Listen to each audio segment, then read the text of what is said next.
Egyptians were the most common nationality detected crossing the central Mediterranean, accounting for 20% over the first 5 months of 2022. A recent report by Middle East Eye said, highlighting the deadly sea crossing to Europe by Egyptian migrants.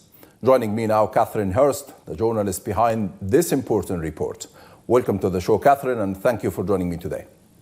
All right, thank you for having me. What are the main findings on your report?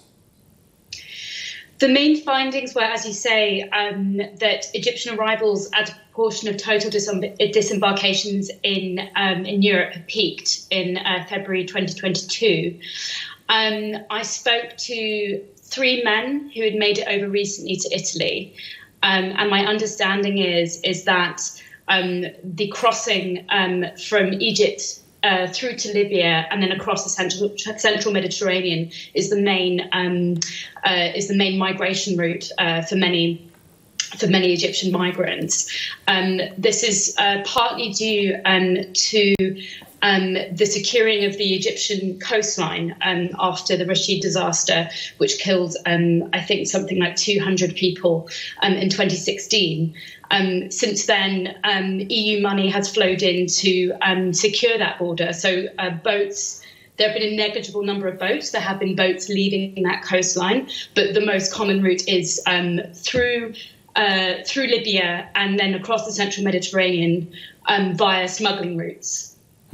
And according to your finding, why did Egyptians risk their lives for such a deadly journey?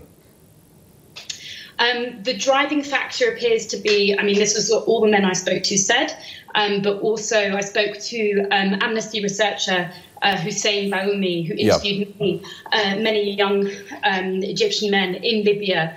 But the driving factor appears to be a terrible cost of living crisis that President Sisi has described the worst in a century and has plunged an estimated 60 million Egyptians into poverty. We also can't ignore the role of violence as a driving factor.